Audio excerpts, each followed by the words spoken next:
Home Bhagavad Gita Daivasura Sambat Vibhaga Yoga Chapter 16 Verse 2.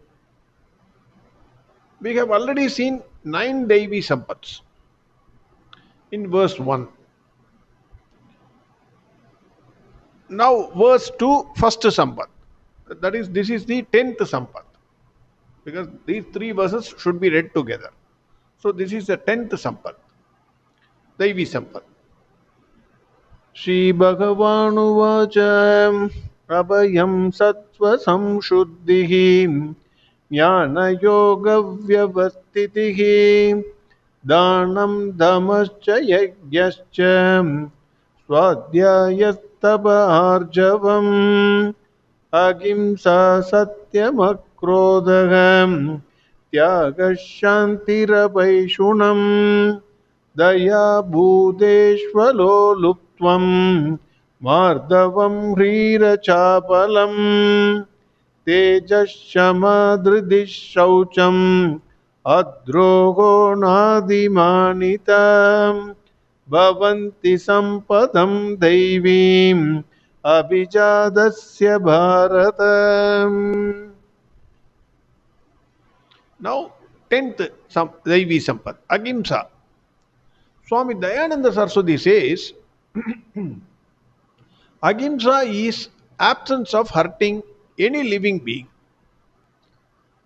It is not limited to only human beings, but also to all living beings, including plants, trees, animals, birds, etc.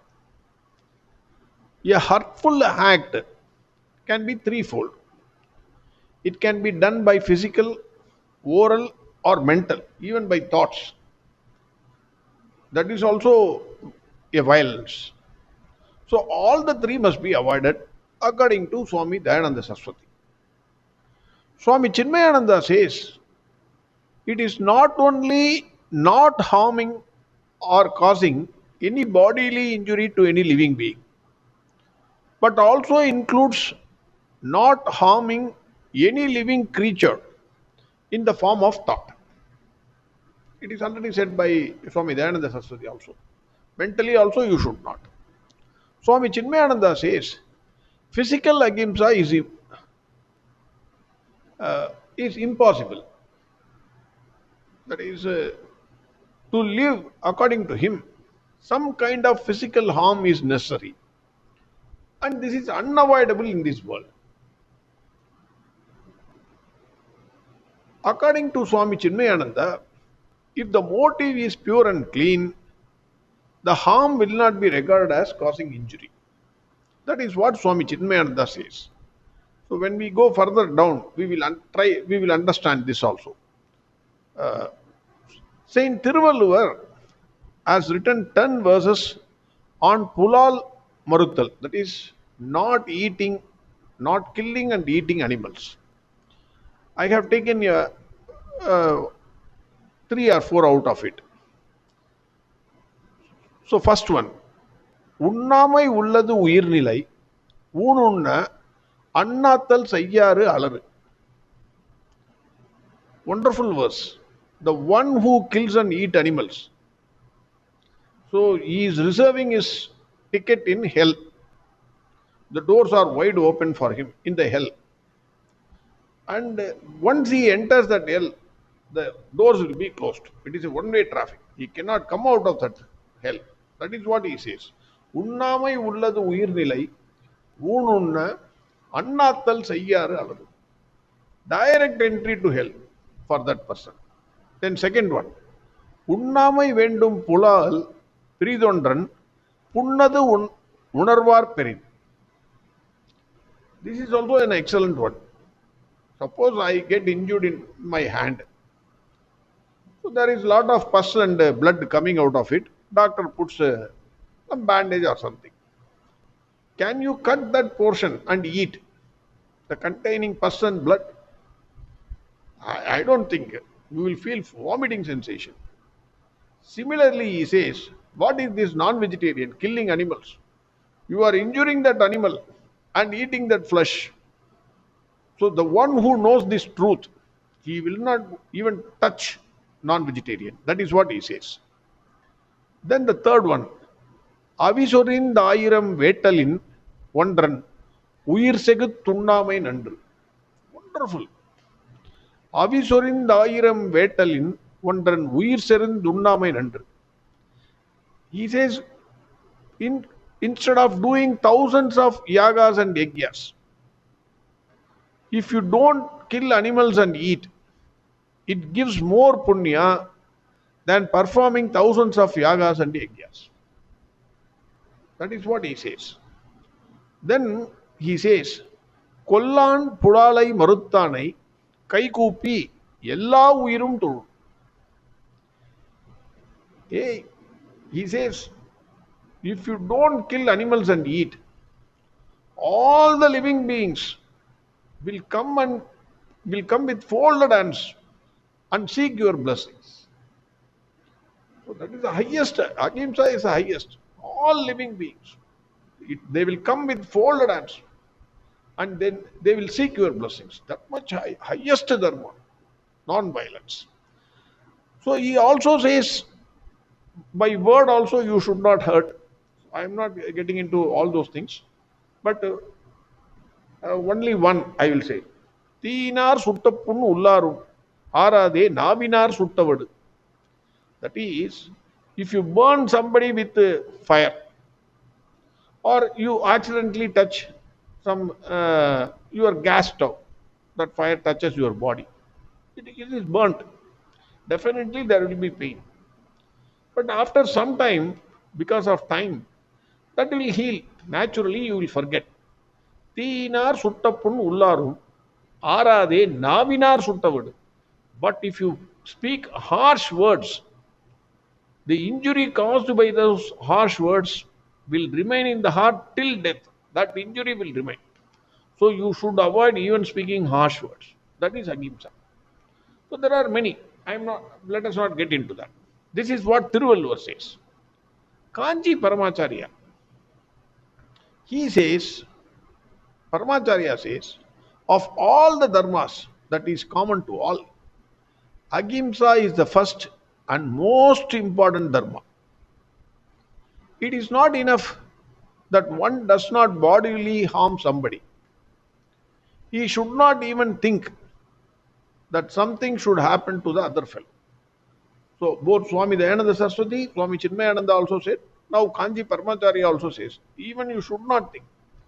See, our nature is, suppose somebody does something, immediately in Tamil it is called avan thalaila idi vizha. That is, let a thunderbolt strike that fellow and die. That is what we say. So for a small mistake, you would have done a very, very small mistake, hurting you. Then we will say avan thalaila idi vizha. That should not be done. That thinking also is wrong. It is himsa. Generally, it is our nature. We curse somebody if we don't like him, or whatever be the reason. Even that should not be done according to Kanchi Paramacharya. Secondly, you should not speak words that will hurt somebody. That is also injury, himsa. But the nature of every human being is love only. Our dharma is love. Our nature. We love dogs. We love many animals. So our nature is, if you take the dharma of human being, it is not to hurt somebody.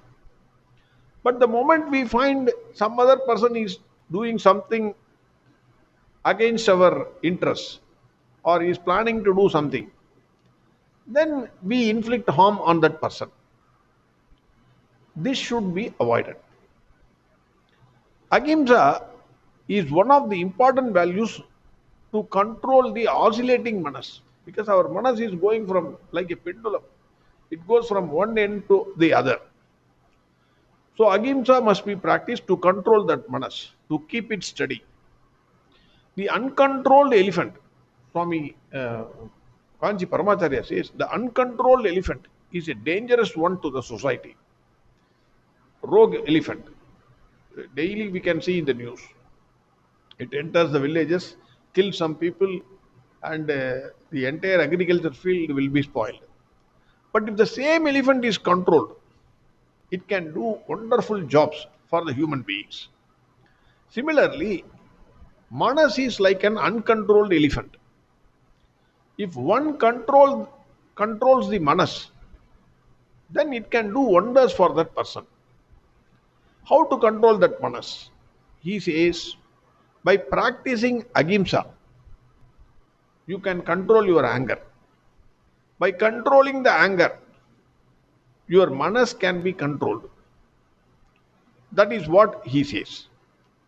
Then there is one more important benefit by practicing ahimsa. Kanji Paramacharya says it is an indirect benefit to the society. He says, ahimsa pradishtayam tatsannidau vairatyagaga. I repeat, ahimsa pradishtayam tatsannidau vairatyagaga. That is, if one practices complete ahimsa, then in his presence, even the enemy animals will automatically practice ahimsa. For example, if lion and deer are there, lion will not hit that deer. It will practice ahimsa. Peacock and snake, peacock will not hit the snake. It will practice. Snake and frog, snake will not eat the frog. It will practice ahimsa. In the presence of a person who practices complete ahimsa, that is an indirect benefit. Even if the visitor is a worst person to that rishi or muni or the seeker who practices ahimsa, in the presence of that person, that one practicing ahimsa, his heart will be filled with love. So he will become non-violent. This you could have seen some pictures of rishis or munis, either in calendars or in temples, wherein the muni will be sitting there in dhyana posture, and the lion and deer or snake and peacock, they will be roaming very near to him. So this picture indicates this only. But Kanchi Paramacharya gives a different view on ahimsa than all the others. He says Jainism and Buddhism, they said ahimsa paramo dharmaha. That is, ahimsa they have kept it as a dharma for all the entire living beings, entire human beings throughout the world. Agilo dharmaha. That is what they said. But Hinduism has a different view on ahimsa. That is what Paramacharya says. Hinduism kept complete ahimsa only for sannyasis, and this is not applicable for general public. First point, very carefully please note. Complete ahimsa is not prescribed by Hinduism for all. It is the highest ideal prescribed for sannyasis alone. That doesn't mean you need not have to practice ahimsa. We will see later.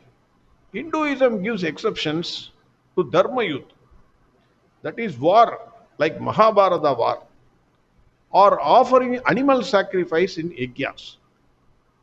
The animal sacrifice made in the yajnas is for the benefit of entire society. Animal does a great tyaga, and hence it gains moksha. The society also gets benefited by that sacrifice. Similarly, in the case of war, to protect the country, the soldier has to naturally kill the enemy soldier. Otherwise, he will get killed. They lose their life by fighting the enemy soldiers. In these cases, ahimsa need not be practiced. Hinduism gives exception. So it cannot be a straitjacket formula for all. Hinduism appreciated that Purna Ahimsa can be only at the lip level if it is kept for all the people throughout the world, and it cannot be implemented. This is why Hinduism said the Ahimsa is not prescribed for all the people, only for sannyasis or the people who are planning to become sannyasis, seekers. So it prescribed ahimsa only for those people. For examples, You take foreigners, if you tell them that you practice ahimsa, many of them may not be able to follow. They will appreciate, oh, very good, excellent, but they may not be able to follow. So, so then there will be a failure of dharma. That is, if you say ahimsa paramo dharmaha or ahimsa agilo dharmaha, they won't be able to follow it. They can also, they may appreciate, internally they may appreciate, oh, fantastic, but they will not be able to follow it. As long as this world exists, according to Paramacharya, there will be fights, there will be wars, there will be misunderstandings, everything will be there. When you want to protect innocence or establish dharma, you have to necessarily take some action. You cannot fold your hands and sit, Bhagavan Krishna will come and protect. You have to take some action. That action may seem to create himsa for others, but that is not himsa. When a soldier fights enemy soldier, or when a judge gives punishment, even though there is himsa, apparently, if you see, when the judge puts somebody uh, for example, he gives a terrorist punishment for by way of hanging. It is himsa. Who said it is not himsa? But it is not intentionally done for his own enjoyment. He has to implement law and order. Hence, according to Hinduism, these actions will not amount to himsa. There is no paba or sin incurred in these actions.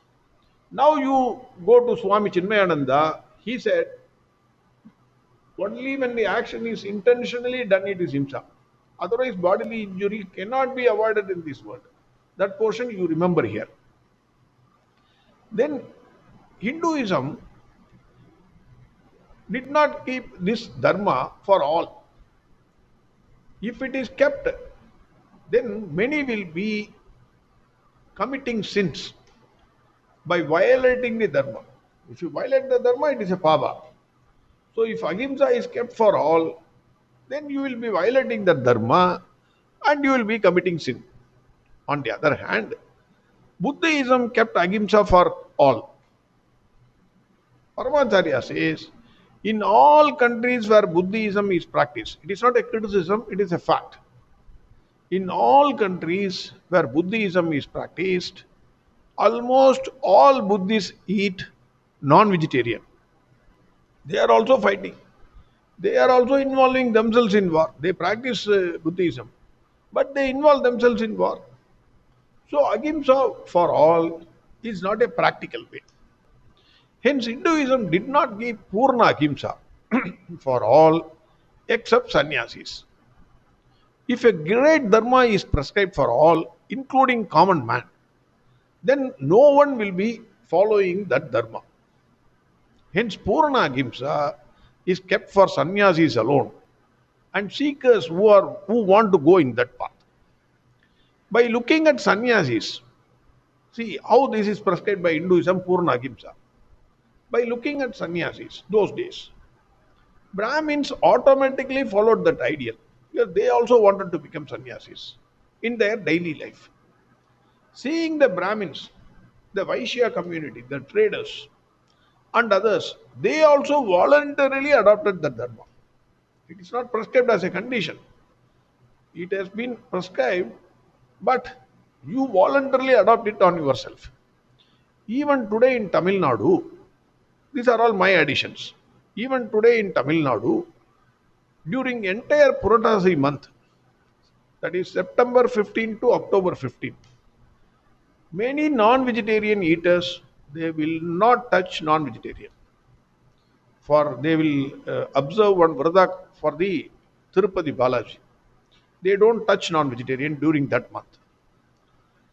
Similarly, Ayyappa Bhaktas, those who strictly observe the vrat, because nowadays what has happened is they put the mala, they do whatever nonsense also. There are many. With greatest respect to Ayyappa Bhaktas, because one spoiled apple can spoil the entire basket. But now, earlier it was absolutely perfect. In fact, people saw them that even a drunkard avoiding drinking for 45 days. So they all followed him. Nowadays, I am sorry to say, I am seeing, even though I appreciate this thing, but many are not strictly following or observing. But if you strictly follow or observe the Vrata, then they don't touch non-vegetarian during that Mandala Vrata for 45 days. They observe strict non-violence. Even people belonging to other castes, they voluntarily adopt it during new moon day, Ekadashi day, Krishna Jayanti, Ramanavami. All these days they themselves avoid. They will not eat. Seeing the ideal, they see the Brahmins or somebody, and then they follow this idea. Or even you take Brahmins, if you say, "Oh, you are saying Brahmins." No, I'm not saying that. I'm only saying generally Brahmins don't eat non-vegetarian at home or outside. They don't touch. I don't eat in a shop where non-vegetarian is cooked up unless it is absolutely not possible. Even that there are many a times when I went to five-star hotel, stayed there, but went outside looking for a non-vegetarian hotel. But sometimes it is unavoidable. I eat it. So and we don't eat even the cakes shops which has a egg cake and eggless cake. We don't eat. More 99%. In my case, it is 99%. Wherever it is possible, we avoid. That is what I am saying. Even some of my friends, I was surprised to see, belonging to other religions, they said we are vegans. That is, they don't eat even the dairy products. Other religions, I am quoting within quotes, other religions, they are saying no, no, no, we don't eat. We don't eat no, not only non-vegetarian, even dairy products of animals. We don't eat. I was surprised to see that. So they are following it on their own. Hence, the point is, Hinduism says the highest ideal. This is the highest ideal. You want to become a sannyasi? You follow this ideal. Practice Ahimsa. And for others, you adopt it voluntarily if you want to move in the higher in the path. That is the way Hinduism has kept. So I am not saying you should not follow it. I am saying if you are reading Bhagavad Gita, the very fact that you are reading Bhagavad Gita, the very fact that mind is going towards it, naturally, naturally you will try to climb the ladder up. That is what I feel. Again, verses 1, 2, 3. श्रीभगवानुवाच अभयं सत्त्वसंशुद्धिः ज्ञानयोगव्यवस्थितिः दानं दमश्च यज्ञश्च स्वाध्यायस्तप आर्जवम् अहिंसा सत्यमक्रोधः त्यागः शान्तिरपैशुनम् दया भूतेष्वलोलुप्त्वम् मार्दवं ह्रीरचापलम् तेजःशमधृतिः शौचम् अद्रोगो नादिमानिता भवन्ति सम्पदं दैवीम् अभिजातस्य Bharat. Next Devi Sampat tomorrow. Arihom Sarvam Krishnarpnamastu. Narayan Narayan Narayan Narayan Narayan Narayan Narayan Narayan Narayan Narayan Narayan Narayan Narayan Narayan Narayan Narayan Narayan Narayan